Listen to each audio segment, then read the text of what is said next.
festa aí, né, mano? 2011ခုနှစ်နောက်ပိုင်းညတညမှာတော့ဘရာဇီးနိုင်ငံစာပေါ်လိုမျိုးကတငယ်ချင်း၄ယောက်သားအတူတူပါတီတစ်ခုပြုလုပ်ပြီးဆုံးပြီးပျော်ရွှင်စွာအချိန်ဖြုံးနေကြပါတယ်။သူတို့တွေကတယောက်ကတော့သူ့ရဲ့ကင်မရာအသစ်ကိုထုတ်ကြွားပြီး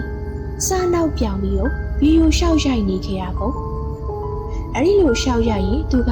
အမေရိကန်ကြောက်စရာကောင်းတဲ့အရာတစ်ခုကိုမြင်တွေ့လိုက်ရပါတယ်။ကြည့်လိုက်ကြရအောင် Aí, fim da festa aí, pessoal. Ó, comprei a câmera nova. Vamos colocar um vídeo no YouTube aí, ó. Ai, que vergonha, não faz isso. A Josi capotada já, com sono. Aí, Thiago, a câmera que eu comprei nova aí. Vermelhinha e tal.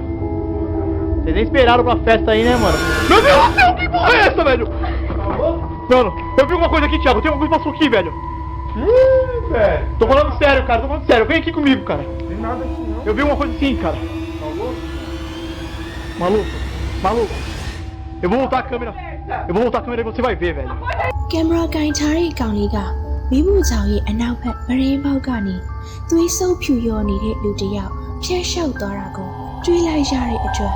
အယံကိုထိတ်လန့်ပြီးပြာရခတ်သွားခဲ့ပါတယ်။အဲ့ဒါနဲ့သူတို့လေအဲ့ဒီအနောက်ဘက်ကိုသွားကြည့်ခဲ့ပါတယ်။ဒါပေမဲ့လူဆိုလို့တယောက်မှရှာမတွေ့ခဲ့ပါဘူး။ဒါပေမဲ့ကျူးစမ်းတာတစ်ခုကတော့ရေချိုးကအိမ်နာတကားကသူ့အလိုလိုပွင့်နေခဲ့ပြီး